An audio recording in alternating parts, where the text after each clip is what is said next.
Yes, mag-live trade no para sa BNB-BTC. Alright, daan ang Bollinger Bands. Naigo na siya sa Agos. And nag-abot na po siya diri. Ang atong gilat na lang basahon ang candlestick. Kay bearish siya gyapon siya. Bearish siya gyapon, nagnaog pagyapon siya. Itong gilat ani og na siya bullish na signal lang. Wala pa siya diri, hulat-hulat lang yun. Pa-down gyapon siya, grabe. Kasabot ani mo gud nga candlestick kani sa mabaw or kani. Mo ni ang 5 minutes kada isa. Tapos diri man siya nag-close. 5 minutes na ang oras. Diri na po siya mag-open. Bearish ra gyapon siya kay panaog man gyapon siya. Tapos kana yung tumoy nga gamay kanan diha. Muna kita og shadow niya, tail. Sabot ana inignaog ganang kanang lihok-lihok ron nga candle nga murag musaka siya. Pasabot nga di mo resist siya ba? Di siya musugot nga moubos. Dayon ang pinaka ubos pa lang nga naabot niya is kanang 2612. Kana nga candlestick bearish ra gyapon na. Possible ang sunod nga candlestick na bearish ra gyapon na. Okay, wala man. Pero mga candlestick nga mga kuan mga ingani gagmay tag-asog tail pasabot. Ingani pa ta naman ang example nga candlestick na nag-cross ingani. Kani pasabot ani diri siya nag-open, saka siya gamay, tapos diri siya nag-close aning diri sa tunga. Pasabot di siya gusto nga maubos pero nag-try siya abot og aning ubosa o kaning pula bitaw kani tungod sa araw. Kana nag-try siya ubos diya pero imbalik sa saka hantud naabtan siya 5 minutes in close siya diha. Pasabot di siya gusto siya musugot nga maubos pa.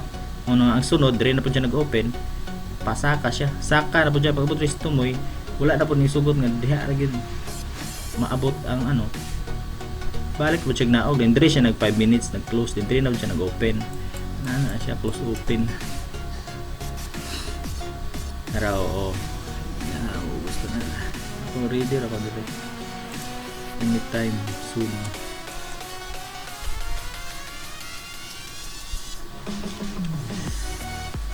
Nakawaligya ako ganina og 26874 ang price mga diri dapit.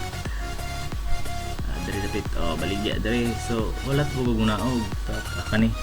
Na siya sign nga pagkakuan. Gamay ra kayo possible ani bearish ra gyapon siya. Ug mag bullish na siya, green na siya. Tapos sundan pag isa ka green nga bullish gyapon nga. Dool ra ay hang close bitaw ini close niya kay sirado bitaw siya siya tail bitaw pasabot nga bullish naman. Kung magpadayon ni siya nga bullish, possible dire ko mo palit sa 264 dari dapit. Siya siksaka nag-cross na dire. Kani magpadayon ni siya. Siya ni siksaka pero ayo sa mga kasagara ang mga kuan palit dayon largoan niya wala kay sure bitaw. Ang palit magulat ka sa next candle ug unsay resulta. Preani ba o dire pag sunod candle ngani na siya sabot na palit na kadiri na pita si kaduha diri man siya nag-close kani po do kana sinsaka nag-close na pasa nana sa mabaw ang blue ang trend la bullish na gid sa sign no. Toy na siya ron. Uy, layo-layo na gamay ang kuan no. Stock RSI niya. Trends ng coins dagan sa coins. Saka pa ni ron Oops. Pasaka na gid siya. Alright, time to buy na ta. Buy na ta ron taod. Market lang ta para matik. Market man god click ra na ako na 157 kani nga price dire tung na ini click na kung say price dira mo na ima palit. Oops. Napagi siya. Saan siya berries, no? Uy, sa panagid. Pero okay na kayo, time to buy na kayo na. Kaya below 20 naman siya dito yung margin niya.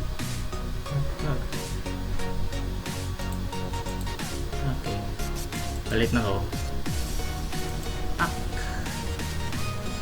Right, submitted. 127. Nasa ko ang order history track. Pilay 26324. Fights. Ano yung presyo sa pagpalit? Dire. Mag-cross na siya. Time to sell naman. If mag-abot na siya. So, anytime soon,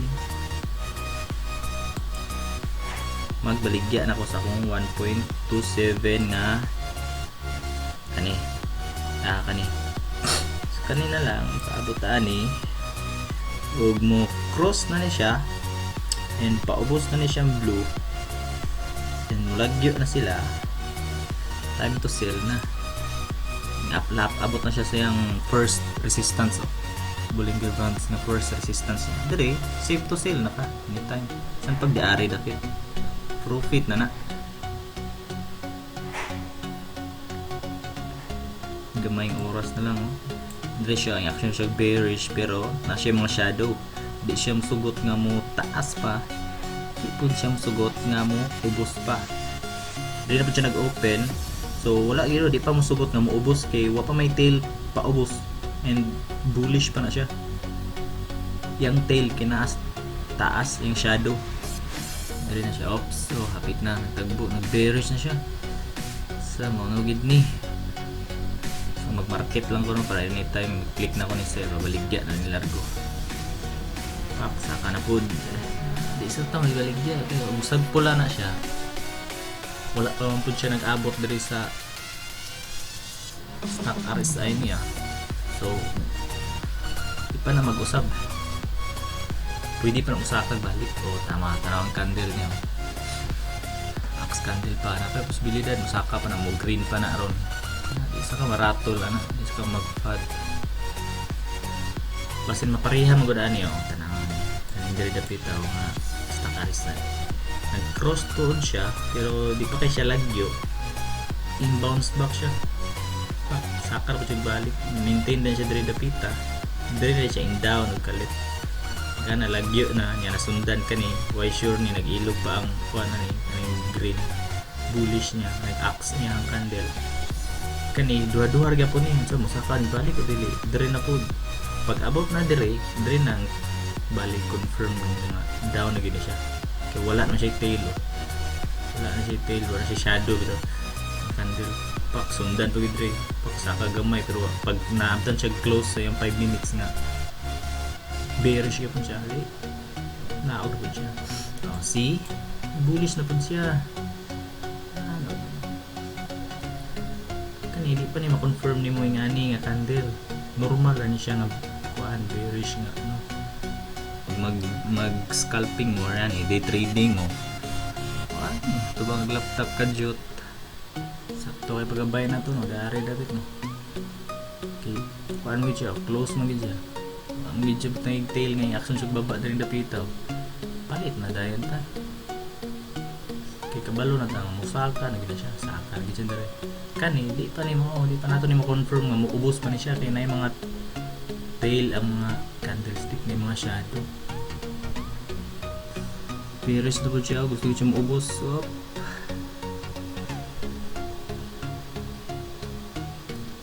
nag-cross na siya pa, down 3 na gini. Mga na dyan ni. Kani, pwede na, sell na kadali lapita. Down 3 na pa dulo. Kani, kahit upat na kabuok ang bearish niya. Diray na. Siya naghatag sign ng bullish siya, so nag-cross na po dere, sell na ka na, profit lagi akong ka 3 ganaw 6, 4, 6, 3, 2,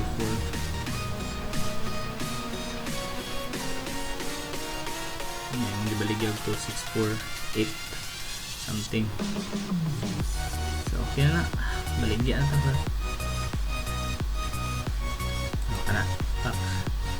ta 500. 26 500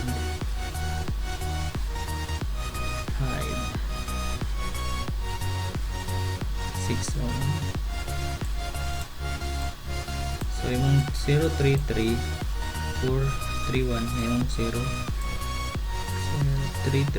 661 right. Flat na po tag nakapalit, maubos na po niya pero ito palit, wala na siya profit, diya po na.